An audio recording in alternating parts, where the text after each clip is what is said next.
Hello, so we're continuing now on page 37, next chapter being some personal experiences.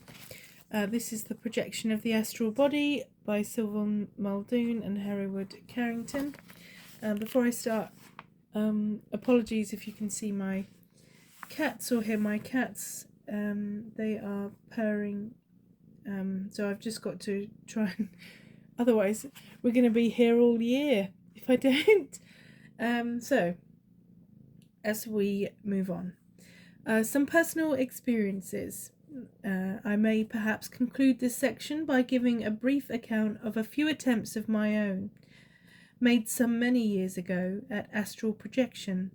These were undertaken when I was experimenting in yoga. On a number of occasions, I willed to appear to a certain young lady, naturally quite psychic, just as I was falling asleep. Most of these attempts were apparent failures, but on 3 occasions she awoke suddenly and saw me standing in the room or sitting on her bed. I remained visible for a few seconds, then melted away. I was quite unconscious of any seeming success on any occasion. I merely awakened in the morning as usual, not knowing whether anything had happened or not. These experiments extended over a period of several weeks, and it is hardly necessary to say that I never gave the slightest inkling of the time selected for trying these projections.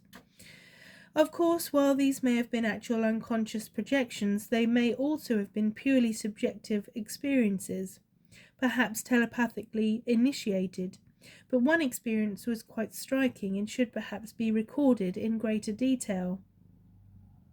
I may state that the young lady in question is an accomplished pianist and has a phenomenal musical memory. If she has once played or heard a piece of music, she never forgets it. This is important, for reasons which will be apparent later. One day I asked her if she had ever heard of an old song, When Sparrows Build, made famous years ago by Jenny Lind and a favourite of my childhood days. She stated that she never had. I said that I would get and send her a copy sometime, as I thought she would like it. That was all that was said about it at the time, and no particular importance was attached to it. A couple of nights later, I attempted to appear to her, and as usual awoke in the morning without knowing whether my experiment had succeeded or not.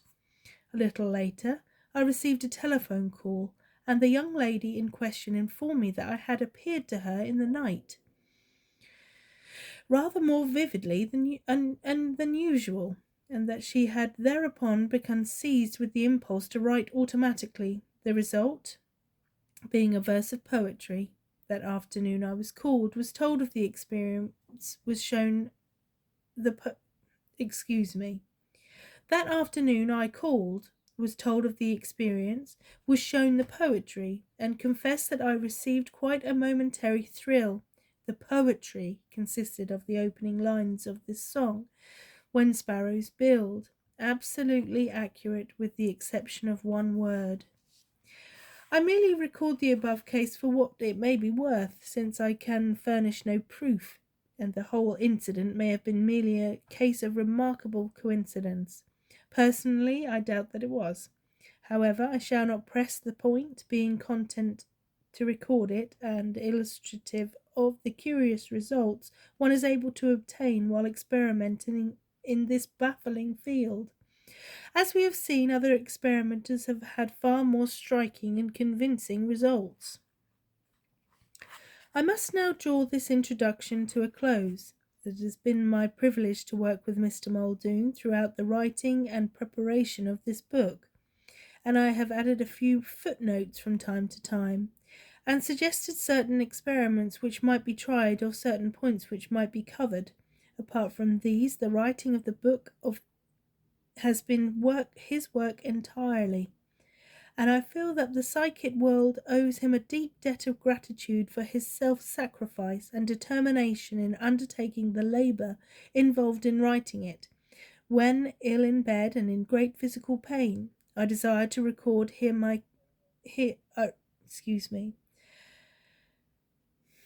I desire to record here my complete conviction of his sincerity, his truthfulness, and his remarkably detached and scientific attitude toward his own experiences, all of which will I feel assured be evident in the book itself.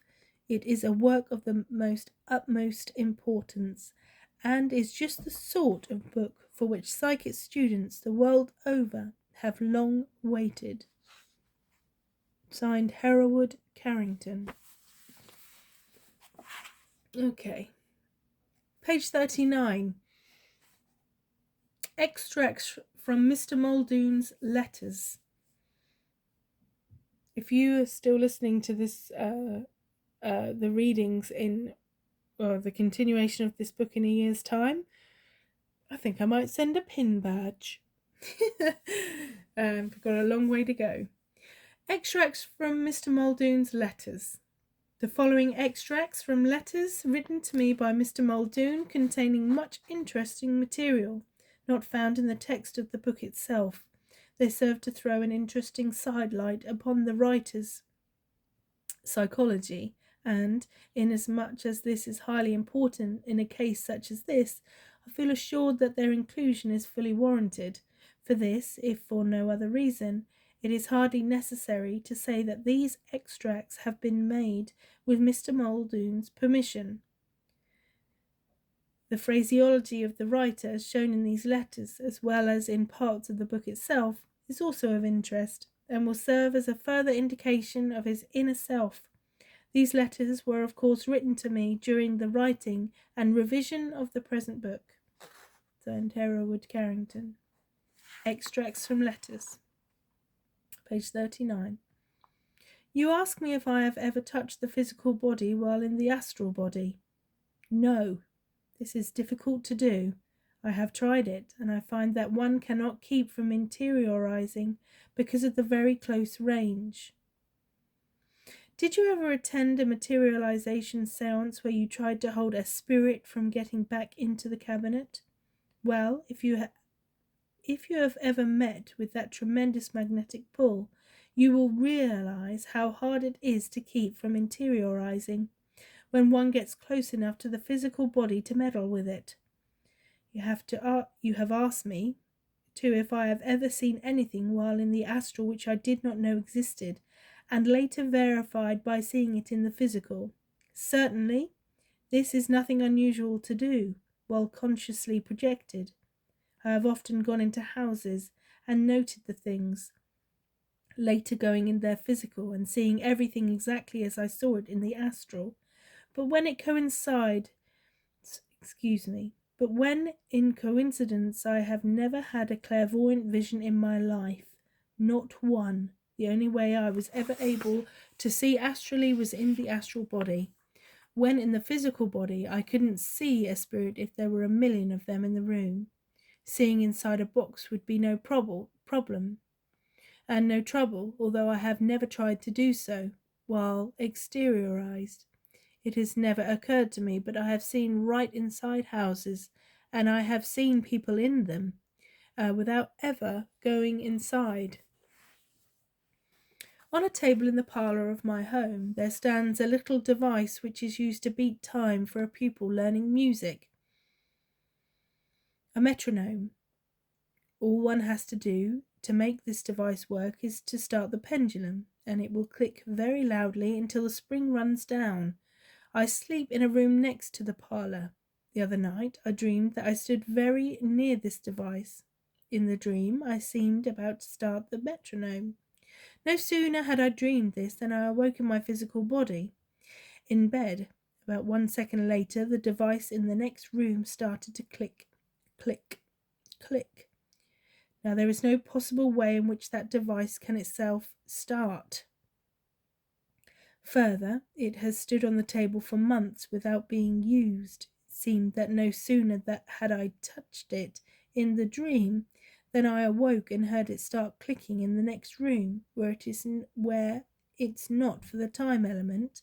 I should be inclined to think I started this in the dream body, which of course is the astral body in a partially conscious condition, but it did not start until I was awake in the physical. though I started it in the dream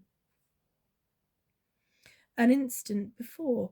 Could it be possible that the motivity travelled to the device while I dreamed of it, remained there until after I was conscious, and started it then? If I had been projected in the astral body, would not the device have started before I got back into the physical? I wonder if it is possible to do something of that sort, to try and move something in the astral body and not have it move until some time after the astral body has left it. What if I just told you, what I have just told you was written several days ago. Last night I started the same metronome in a dream, just as I did the first time.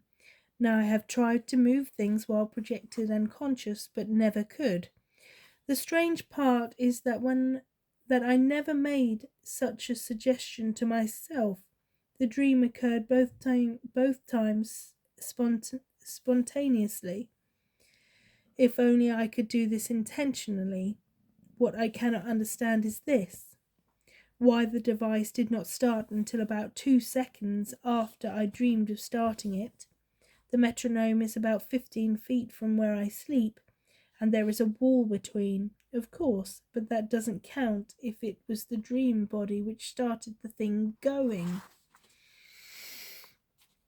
But perhaps it is that we do not have the faith, the conviction, while conscious, that therefore the motivity is not powerful enough through conscious suggestion to move anything.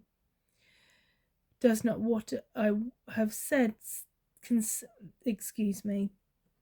Does not what I have just said concerning my experience jive with what is said there? In a fair degree, there is only one thing which bewilders me, the time element. Why does not that metronome start before I am again clearly conscious in the physical body? To be sure, it takes no time at all to interiorize the phantom while one is not conscious, but still that would not account for the time element. If I were to dream of starting it, then awaken and hear it going, then could easily be accounted for, but it does not start until after I am awake. A later letter. That metronome incident. No, it was not an auditory hallucination. I had to get up and shut the thing off. The second time I let it go, just to see if anyone upstairs would hear it. My brother did, and after a time he came downstairs and shut it off. It ran 5 or 6 minutes the first time, and about 20 minutes the second time. One could not call a reality like that a hallucination, could one? Do you think it would be all right to mention this incident as a possible prove it to anyone? Of course, I could not prove that the dream actually did play a part, but if not, how in the world did the thing start? Immediately after I dreamed of starting it, if I did not have something to do with it. I have been ordered to stay in bed for 4 weeks, but I probably can write along, although not at a very fast rate. My back is getting pretty tired, so I'll have to lie down for a while, and I will close for now. We'll send you another batch of MS in a few days. Excuse me. This morning I had an accidental projection while lying on my stomach and in complete light. If that isn't running contrary to the laws of projection, nothing is. And this is what I discovered. While lying on my stomach, the sensations were like moving through the air, but reversed. When you move upward, you think you are moving downward, and vice versa. The only way to tell the true direction of movement is by the sense of sight. I would have sworn that I was moving downward, but on looking saw that I was moving upward.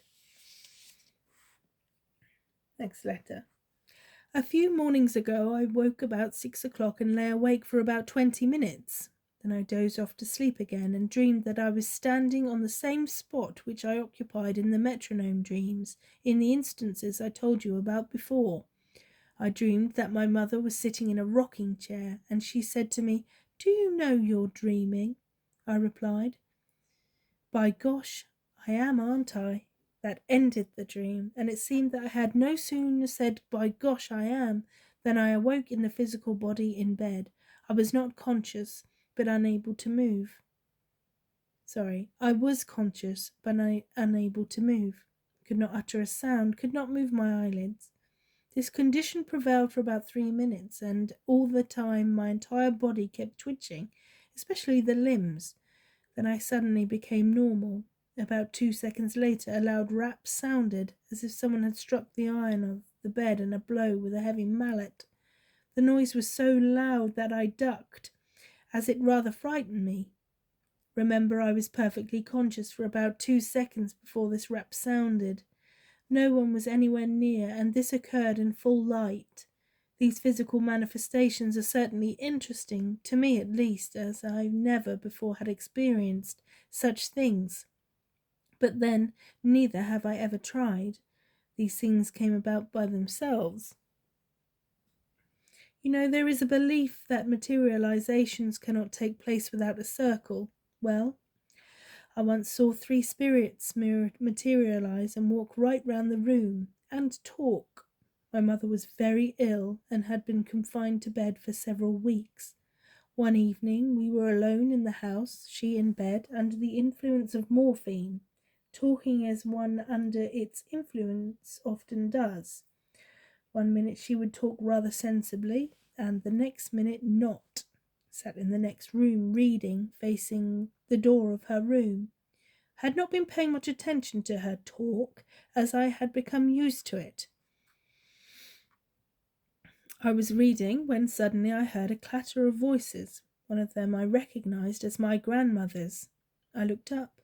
There were 3 fully materialized spirits standing and walking about the room where my mother was. At first I thought she was out of bed. Then I saw that there were 3 of them. I immediately recognized my grandmother, but I did not know the other 2.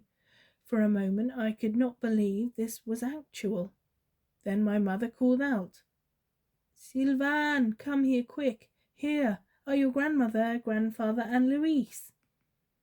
I had never seen the last 2 mentioned, but had known my grandmother before her death. My grandmother was German, and was talking in German. I heard her say something like this. Excuse my pronunciation, I've never spoke German in my life. "What fail die Jung?" I jumped and went into the room, slowly fearing that they would dematerialize. My grandmother stood in the doorway facing me and said, "Sylvan." She could not say Sylvan, and always called me this when I was small. I advanced to the door and spoke. One of the figures seemed to drop down through the door. Another disappeared, but my grandmother still stood there, and I could see by the expression on her face that she wanted me to stand back. Then she vanished, and I rushed through the door. My mother was quite rational and said, "Why didn't you come in sooner? All 3 of them were materialized." I assured her that I had seen the whole performance through the open door. There was a fair amount of light in the bedroom and also in the room where I was reading. I asked my mother, "What did she say?" It sounded like "Voit fell die Jung." My mother said exactly in German, which I cannot quote, but which sounds exactly like I heard, and said it means, "What's the matter, girl?" My mother is half English and half German, and can understand and talk German. Anyway, this is just what happened. The next letter. Every time you see one of these divination lines, every time you see one of these division lines, it means that I have to stop and take a rest. That's in reference to the book itself, so the individual letters have 3 stars in between them. Okay? That's just for reference. Probably unnecessary. Unnecessary waffle. Okay. We're on page 43. Every time you see one of these division lines, it means that I have to stop and take a rest, for sitting up tires me very much, but I hope to be able to write for a longer time together soon. The past few days I have been very weak and thought I would cash in last Monday. I suppose it will be some time before I have another batch ready to send, but will do so as soon as I possibly can. I hope you can read this, as it's difficult to write in bed. When I stop to think about it, it seems very hard for me to believe that conscious astral projection is not universally known. I can hardly conceive that such a real phenomenon is ever doubted, that it is not accepted, just as physical life is accepted. But then perhaps I should not feel as I do, if I had not experienced it so many times myself. When one is consciously projected, there is no question about it. One knows it. I know it, just as well as I know I am sitting here writing this letter. But how can I prove this to anyone else?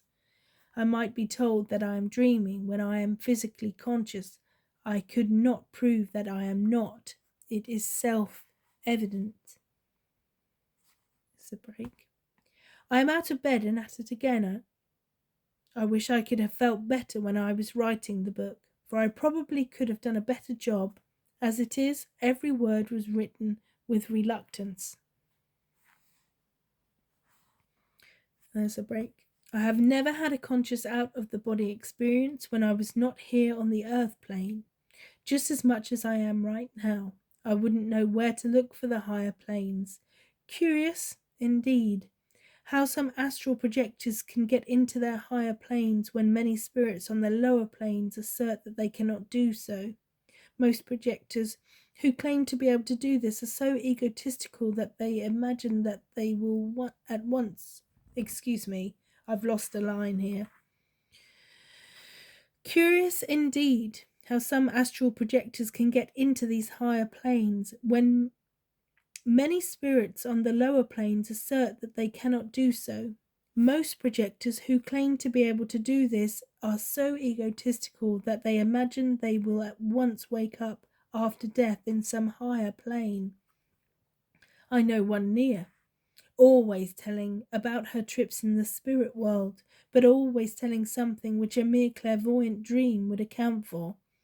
She is constantly saying that the secret of projection is a dangerous tool.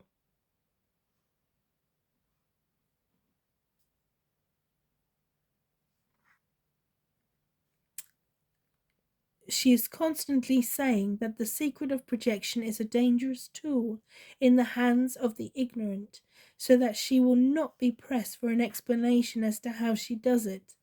Now this is just where I think she is doing the wrong thing. I believe that if a person knows how it is done, he should tell exactly how, so that others can experience it and try it for themselves. I would not have the cheek to tell others that a thing is too dangerous for them to try, but is not too dangerous for me to try, because I do not think that I am so much wiser than they are. And then there's a break, and then the final part on page 44. I'm sending you the last batch of MS today. I believe that the MS is the letters. Would it not be a good idea to ask readers to report their results? Perhaps some valuable material might be collected in this way. This request might be inserted somewhere in this book. And then we move on to page 45, which is the beginning chapter of Existence of the Astral Body Long Known. Thank you.